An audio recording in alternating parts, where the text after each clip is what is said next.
네, 우리 이 시간에 하나님의 나라가 기준입니다 라는 제목으로 말씀의 은혜를 함께 나누어 보고자 합니다. 오늘 말씀을 시작하면서 재미없는 책 이야기로 시작을 좀 해야 될 것 같습니다. 정말로 재미없는 책. 저도 이 책을 읽으면서 여러분 혹시 이런 표현 아시나요? 좀 쑤신다라는 표현 아셔요? 아셔요? 아셔요. 저도 이 책을 읽으면서 아주 오래전에 이 책을 읽었는데 막 좀이 쑤셔가지고 아주 힘들었던 적이 있어요. 이 책이 꽤나 두껍고요. 내용도 꽤나 재미가 없어요. 그리고 또 했던 얘기 또 하고 했던 얘기 또 하고 이거 분명히 했던 얘기인데 또 하고 있어요. 그래서 제가 이 책을 읽으면서 이 저자를 얼마나 원망했던지. 여러분 이 책이 어떤 책이냐면 하나님의 도성이라는 책입니다. 지금 보면 이렇게 막 깨끗해 보이고 그런데 제가 옛날에 저 책 읽을 때는 아주 두껍고 글씨도 너무나도 깨알같고 하여튼 저런 책이었어요. 하여튼 하나님의 도성이라는 책인데요, 아우구스티누스라는 사람이 지은 책입니다. 여러분 아우구스티누스가 저 책을 저술할 때 시대 상황은요, 기독교인들의 삶이 참 암울하던 시대입니다. 왜냐하면 기독교가 로마의 멸망 원인이라는 비난을 받았던, 극에 달았던 시기였기 때문입니다. 그래서 그 비난에 대한 반론을 제기하기 위해서 이 아구스티누스가, 우리가 흔히 알고 있는 이 어거스틴이라는 이 사람이 하나님의 도성이라는 책을 쓴 거예요. 아니라는 거죠. 아니라는 거예요. 여러분 이 책의 내용은 책 제목처럼 하나님의 도성의 존재와 세상의 도성의 존재에 대한 이야기를 합니다. 우리가 삶을 살아가지만 하나님의 도성도 있고 세상의 도성도 있다라는 이야기를 하는 거예요. 쉽게 말씀드리면 믿음을 지닌 자들과 믿음이 없는 자들의 세상이 있다라는 거죠. 가치관이 있고 삶이 있다라는 거죠. 이들은 각각의 가치관대로 세상을 바라보며 세상을 생각하며 때론 판단하며 삶을 살아가고 있다라는 거예요. 그런데 여러분 문제가 하나 있어요. 그것이 뭐냐면 이 두 나라 간의 충돌인 거예요. 쉽게 말씀드리면 믿는 우리와 믿지 않는 자들과의 충돌이라는 거죠. 여러분 경험해 보셨습니까? 아마 수도 없이 경험해 보셨을걸요. 예를 좀 들어볼까요? 우리는 믿잖아요. 근데 마음 아프게도 우리 자녀들이 아직 믿지 않아요. 그러면 그 믿음이 없는 자녀와 믿음이 있는 내가, 여러분 갈등이 있어요, 없어요? 갈등이 있어요. 충돌해요, 안 해요? 충돌하죠. 별것도 아닌데 생각을 해보면 별것도 아닌데 갈등할 수 있어요. 충돌할 수 있어요. 서로 아파할 수 있다라는 거예요. 이 갈등이 별것이 아닌 것처럼 보이기도 하지만 여러분 실상 어떤가요? 이 문제만큼 치열한 문제가 없어요. 이 문제만큼 가슴 아프게 하는 문제가 없어요. 차라리 공부 못해도 좋다. 예수만 믿어다오. 여러분 이게 우리들의 마음 아닙니까? 근데 여러분 믿지 않는 자들의 모습은 어떻습니까? 공부하는 게 훨씬 낫죠. 공부해서 성장하는 게 훨씬 낫죠. 연봉이 높은 게 낫고 높은 학력 얻는 게 낫고 이게 낫지 않습니까? 라고 여러분 생각을 하잖아요. 이런 게 여러분 충돌한다라는 거예요. 별거 아닌 것 같지만 이게 너무나도 고통스럽게 충돌해요. 너무나도 치열하게 충돌하고 있다라는 거예요. 그래서 여러분 이 갈등만큼 상처를 주는 건 없어요. 믿는 자와 믿지 않는 자의 그 싸움 속에서의 갈등만큼 상처를 주는 것도 없고요. 그로 인해 고통을 얻는 것도 없어요. 친하면 친할수록, 가까우면 가까울수록 이 문제는 너무나도 치열해져요. 너무나도 힘이 들고 고통 가운데로 우리를 몰아가죠. 그럼 여러분 왜 이 믿음의 문제가, 믿음이 있는 자와 없는 자가 왜 이렇게 치열하게 싸우고 왜 이렇게 고통스러워하며 살아가고 있는 것일까요? 차라리 믿음이 있는 자들은 믿음이 있는 자들끼리 살고 믿음이 없는 자들은 믿음이 없는 자들끼리 이렇게 완전히 분리되어서 같은 공간 안에선 살지만 서로 생각을 나누지 않고 이야기를 나누지 않고 그 문제를 가지고 대화하지 않으면 안 싸울 텐데, 서로 상처 주지 않을 텐데, 서로가 고통이 되지 않을 텐데, 여러분 그러면 되는데 여러분 그렇게 되지 않는다는 거예요. 여러분 왜 이게 잘 안 될까요? 왜 믿는 자들은 믿지 않는 자들을 향해서 절교하지 못할까요? 왜 끊어내지 못할까요? 왜 워이 하면서 쫓아내지 못할까요? 이유는 하나죠. 믿음이 있는 우리들은요, 믿음이 없는 자들. 여러분, 저 태신자 명단 있잖아요. 몇 명이에요? 999명. 이제 돌아오는 주일날 또 2차 태신자 작정을 하게 되면 조금 더 늘어나겠죠. 여러분, 우리는, 이 믿는 우리들은 왜 저 태신자 명단에 있는 999명, 그리고 내 마음에 품고 있는 내가 사랑하는 자들, 예수를 아직 모르는 내가 사랑하는 자들을 여러분 포기하지 못하는 것일까요? 왜 믿는 자는 포기하지 못하는 걸까요? 오히려 믿지 않는 자는 믿음이 있는 우리를 포기하는데 왜 믿음이 있는 우리는 믿지 않는 자를 포기하지 못할까요? 왜 그럴까요? 이유는 한 가지예요. 뭐냐면 저들이 영생을 잃어버릴까 봐 우리가 무섭기 때문에 그래요. 내가 사랑하는 사람이 하나님 나라에 들어가지 못할까 봐, 내가 사랑하는 사람이 하나님의 은혜를 체험하지 못할까 봐, 내가 사랑하는 사람이 하나님 나라를 이 땅 가운데 삶의 여정 속에서 경험하지 못할까 봐 그게 너무나도 안타까운 거예요. 그게 때로는 안타깝다 못해 무섭기도 하고요, 안타깝다 못해 두렵기도 해요. 나는 하나님의 은혜를 알고 이 땅 가운데 고난이 있어도 은혜로서 평안을 누리고 화평을 누리는데 내가 사랑하는 자들은 예수를 모른다는 이유만으로, 예수를 몰라서 하나님의 은혜를 누리지 못하고 삶을 살아가고 있잖아요. 고난 가운데 예수를 알면 그럼에도 평안을 누리는데 예수를 모르면 고난 가운데 고난만 시컷 누리는 삶을 살아가고 있는 자들이 우리 주변에, 내가 사랑하는 사람들이 바로 그런 모습을 지니고 있기 때문에 그렇죠. 그래서 여러분, 우리가 더 무섭고 때로는 우리가 더 두려운 거죠. 믿지 않는 자들을 바라볼 때마다, 그리고 너무나도 사랑하는 내 주변에 있는 자들이 믿지 않을 때마다 우리가 더 무섭고 더 두려운 거예요. 저도 제 주변에 고등학교 동기들, 중학교 동기들, 제가 촌놈이라고 말씀드렸나요? 제 촌놈이에요. 그래서 제 학교 다닐 때 2반밖에 없었어요. 지금 이제 아이들이 없어서 2반이지만, 학교 작지만 저희 때는 아이들이 엄청 많았거든요. 그런데도 저희는 2반밖에 없었어요. 시골이니까 뻔하죠.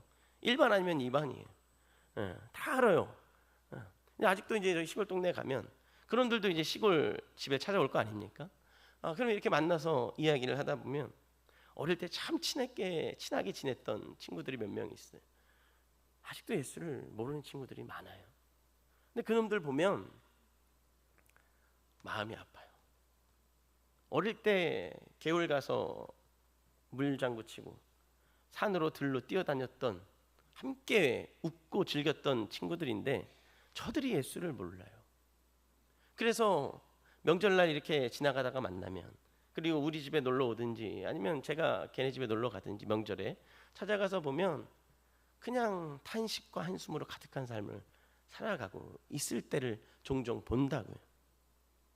그들이 예수만 알면 문제가 있다도 평안을 누릴 수 있는데 그걸 모르는 거예요.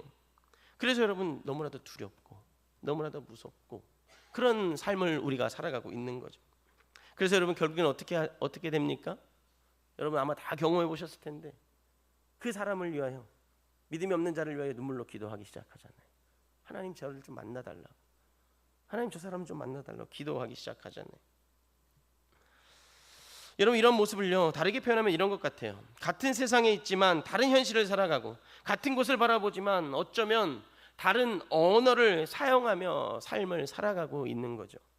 그렇게 여러분, 믿음이 있는 자와 없는 자의 소통이, 대화가 때론 이해가 되어지지 않고 계속해서 이어지지 않는 삶을 살아가고 있는 거예요. 그럼 여러분, 어떻게 해야 저들과 소통할 수 있을까요? 어떻게 해야 그들에게 복음을 내가 가진 복음을 그들에게 전하고, 내가 가진 복음을 그들에게 드러내 보이고, 때론 내가 가진 믿음을 그들에게 이해시킬 수 있을까요? 어떻게 해야 그들이 복음을 받아들이고 믿음을 받아들이고 이해시킬 수 있을까요? 여러 가지 방법이 있을 수 있겠죠. 그런데 여러분, 오늘 우리가 읽은 성경 본문 속에서 보시면 우리는 가장 큰 힌트를 하나 얻게 되어집니다. 그것은 뭐냐면 믿는 자의 삶의 모습이죠. 믿는 자가 어떻게 삶을 살아가야 되는지, 믿는 자가 어떤 모습을 지녀야 하는지를 오늘 본문은 우리들에게 일러주고 있다라는 거예요.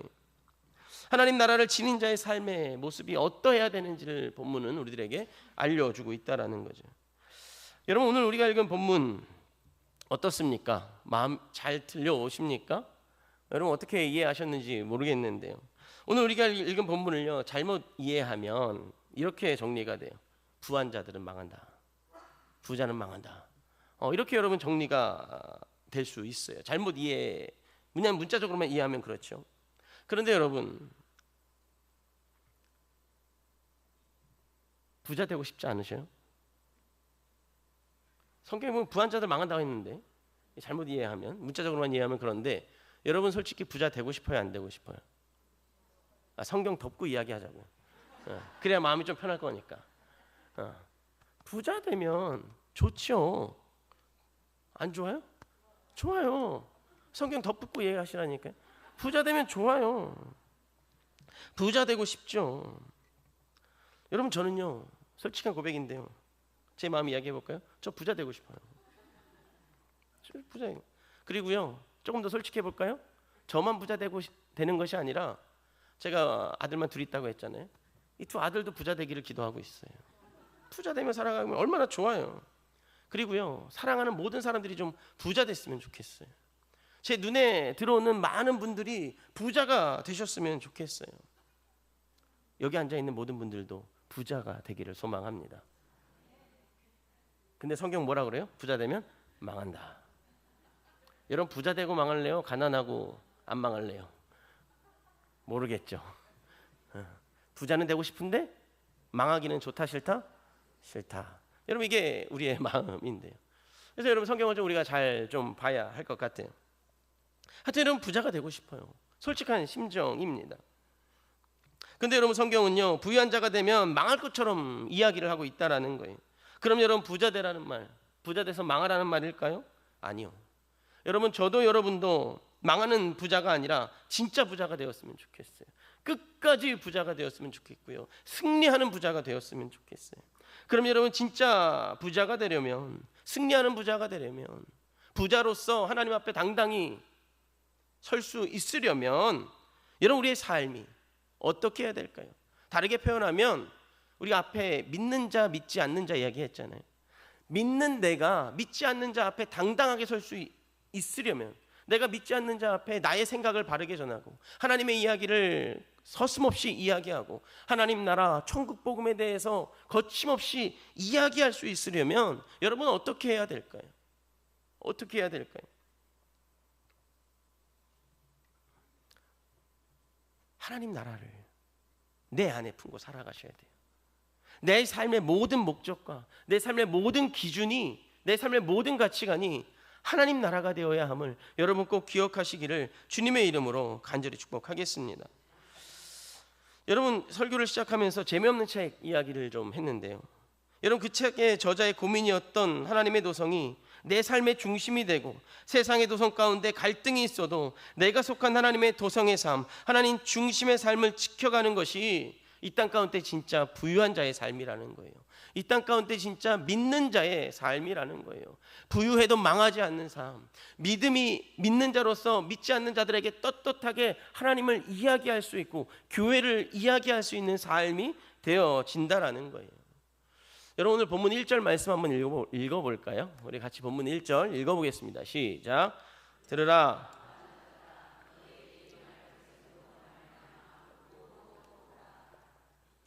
여러분 1절 말씀부터 부한 자들이 당할 고생과 고난에 대해서 말씀하고 있는데요, 들으라 부한 자들아, 너에게 임할 고생으로 말미암아 울고 통곡하리라. 울고 통곡한대. 울고 통곡한대. 참 부담이 되고 무섭기도 한 말씀이죠.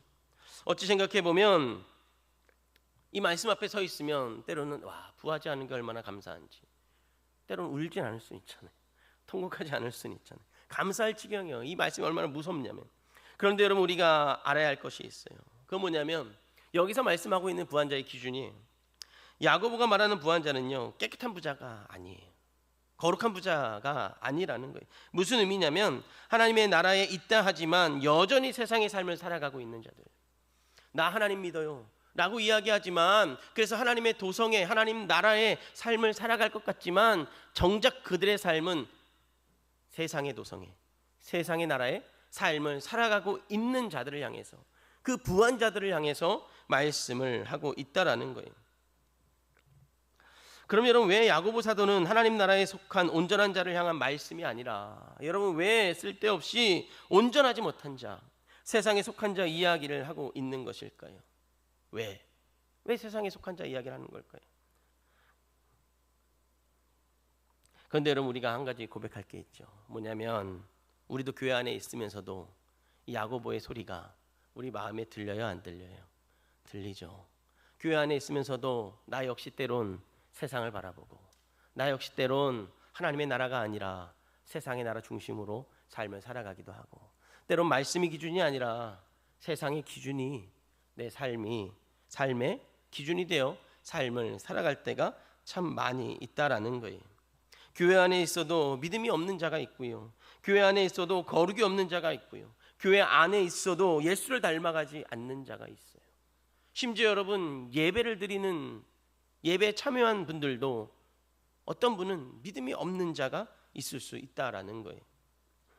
증인 여러분, 교회 안에 있고 또 부유한 자들이 존재하는데 이들의 삶의 모습이 하나님의 나라, 하나님 도성에 속한 자의 모습이 아니라 세상에 속한 자의 모습이 있음을 인정하라고, 너희 안에 그런 모습이 있지 않느냐라고 야고보 사도가 지금 우리들에게 일러주고 있는 거예요. 우리를 지금 고발하고 있는 거예요. 그리고 이것을 우리들의 삶에 대입해 보면 이런 거죠.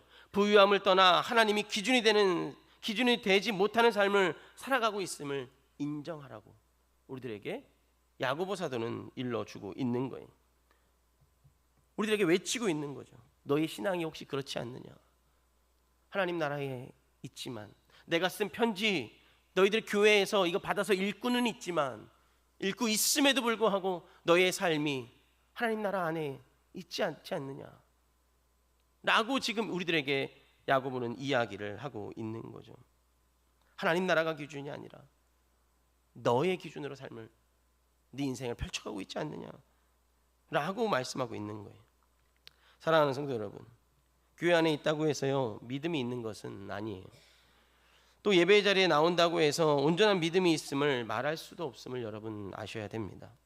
그럼 여러분, 왜 이런 일이 우리 안에 있는 것일까요? 왜 내 삶이 하나님 나라가 아니라 왜 자꾸 내 삶에 내가 기준이 되는 삶을 살아가고 있는 걸까요? 그 이유는 한 가지입니다. 하나님 나라가 내 안에 온전히 세워지지 않았기 때문에, 하나님 나라가 내 삶의 기준이 되어져 가고 있지 않기 때문에 그래요. 여러분, 구약성경 느헤미야 말씀을 좀 해보려고 하는데요. 여러분, 구약성경의 느헤미야에도 이렇게 온전하지 못한 자가 못한 모습을 나타내고 있는 상황이 펼쳐져요. 내용은 이렇습니다. 70년의 포로 생활을 마치고 이제 백성들이 이제 예루살렘 성으로 돌아오기 시작을 합니다. 먼저 돌아간 자들로 인해서 성전이 완공되고 사람들은 믿음을 고백을 합니다. 믿음대로 삶을 살아가겠다고 고백을 하고 결단을 하죠. 그런데 그들의 마음이 편안하지가 않아요. 평강하지 않습니다.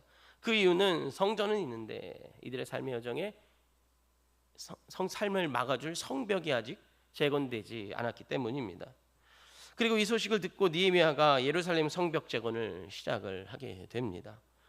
그런데 이 성벽 재건을 하는 일은 그리 쉽지 않습니다. 왜냐하면 백성들은 굶주려고 먹을 것이 없었기 때문입니다. 너무나도 힘든 싸움이었기 때문이 그렇습니다. 또한 성벽을 재건하면서 외세 침략도 받기 때문에 이들은 성벽을 재건하면서 어떤 모습을 취하냐면, 한 손으로는 벽을 쌓아 올릴 일을 하고요, 또 한 손에는 무기를 들고 있는 모습으로 성벽을 재건하고 있는 실정에 다다르게 됩니다. 정말 최악의 고난이죠. 이런 상황 속에서 어떤 일이 벌어지냐면, 가난한 자들과 이런 상황 속에서도 가난한 자들이 있고 부한 자들이 있잖아요. 가난한 자들이 먹을 것이 다 떨어져 가기 시작을 하는 거예요. 일이 진척이 안 되죠. 무기도 들어야 되고 일도 해야 되고 뭐 하나 빨리 되는 게 없는 상황인 거예요. 하여튼 가난한 자들은 먹을 것이 떨어져 갔습니다. 그래서 이 먹을 것을 얻기 위해서 귀족들과 민장들을 찾아가죠. 즉 권력자들을 찾아가는 거예요. 그리고 나서 밭과 포도주, 심지어 자녀들까지 이들에게 맡기는 거예요. 담보로 맡기는 거예요. 그러면서 먹을 걸 좀 달라고 요청하는 일이 같은 이스라엘 백성 안에서 막 일어나기 시작을 하는 거예요. 돌아온 지 얼마 안 됐는데 이제 막 일어나려고 하는 이스라엘 백성들 사이에서 일어나는 거예요. 같은 이스라엘 백성들 사이에서 이런 일이 일어나는 거예요. 이제 여러분 백성들이 돌아와 힘겹게 삶을 살아가고 있는데 그 백성들 돌보기는커녕 같은 민족인데도 불구하고 부유한 자는 고리대금을 하고 있다라는 거예요. 여러분 이 이야기를 들은 느헤미야가 어땠을까요? 분노하고 화를 내기 시작을 하죠. 여러분 오늘 느헤미야 5장 8절 9절 우리 두 절 말씀인데요. 우리 같이 한번 말씀을 읽어보겠습니다. 우리 같이 한번 말씀 읽겠습니다. 시작. 그들에게 이르기를 우리는 이방인의 손에 팔린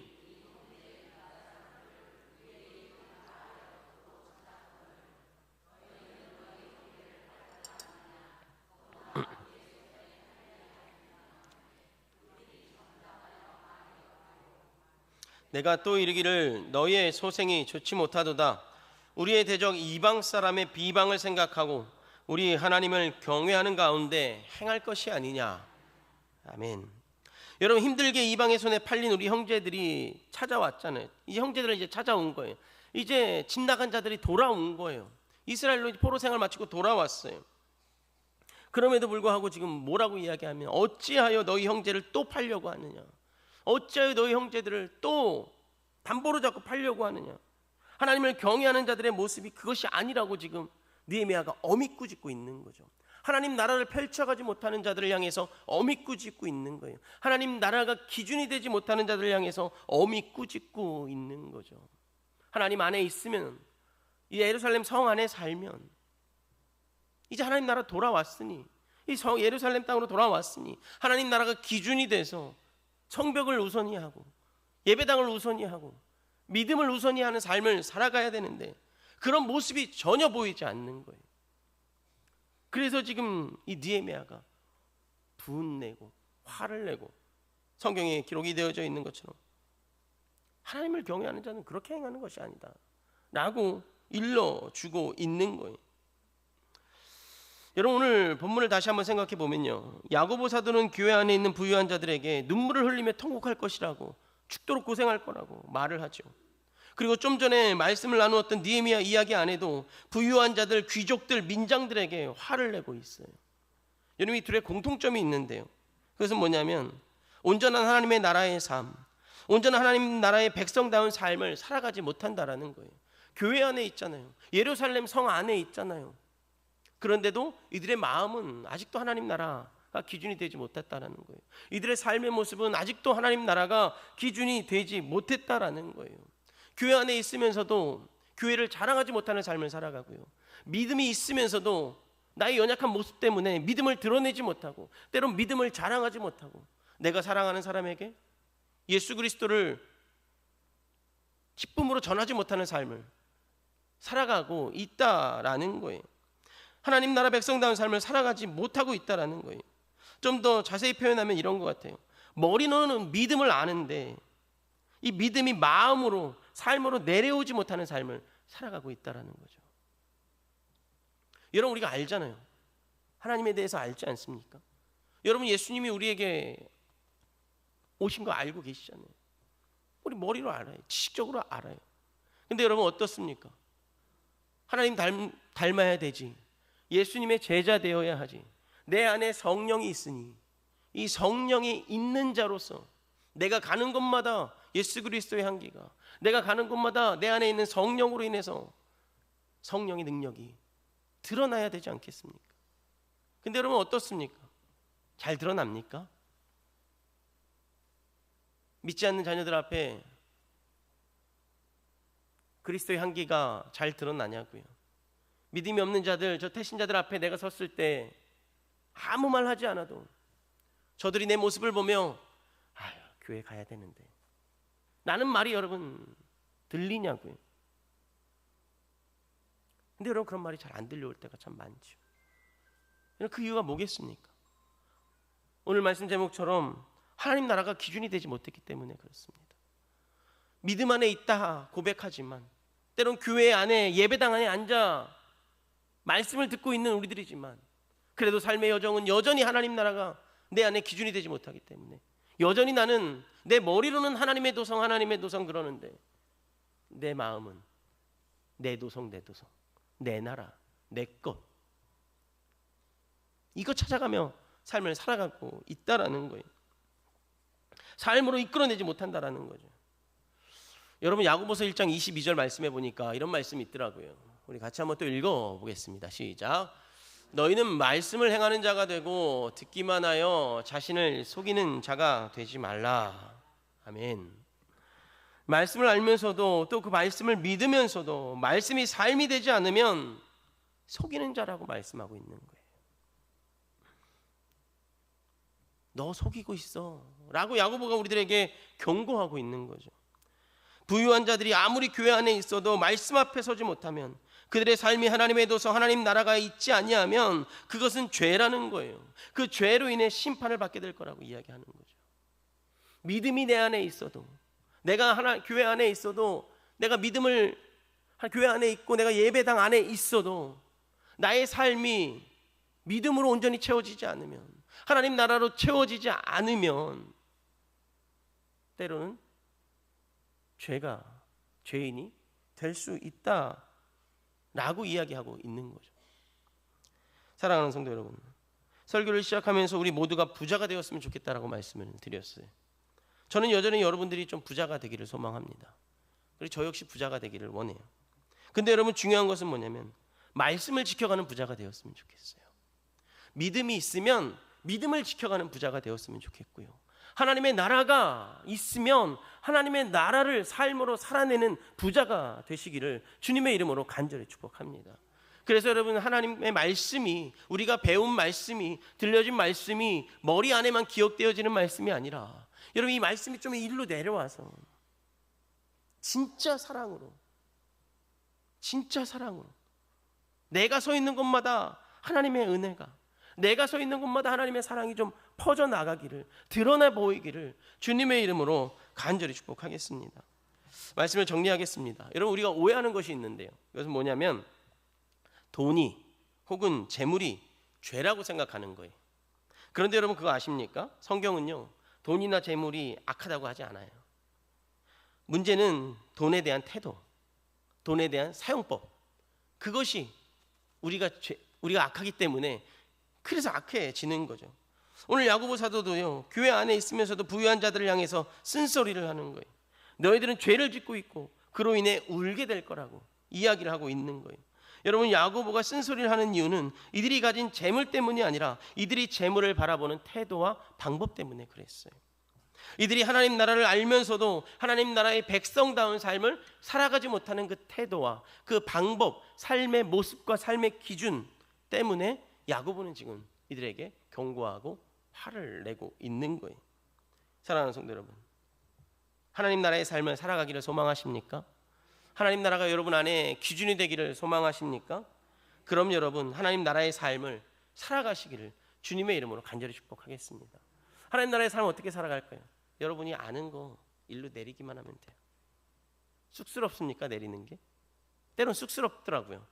때론 쑥스럽기도 하고 안 하던 거라 때론 얼굴도 좀 빨개지고, 내가 평소에 안 했는데 갑자기 가서 이제 믿지 않는 자녀들에게 사랑한다고 이야기하기도 좀 뻘쭘하기도 하고, 그럴 때가 여러분 우리 안에 종종 있잖아요. 근데 여러분, 한번 뻘쭘하고 이 안에 하나님 나라가 펼쳐지는 것이 낫지 않습니까? 한번 부끄럽고 하나님 나라를 내가 사랑하는 사람들에게 소개하는 것이 훨씬 낫지 않습니까? 그리고 내가 한번 부끄러운 게 낫지 하나님 앞에 심판받는 것보다 훨씬 낫잖아요. 여러분, 이 은혜가 우리 안에 있기를 간절히 축복하겠습니다. 그래서 여러분, 나에게 임한 하나님의 나라, 그 하나님의 나라의 삶을 포기하지 않으시기를. 조금 어렵고 부끄럽고 힘이 들 수 있어요.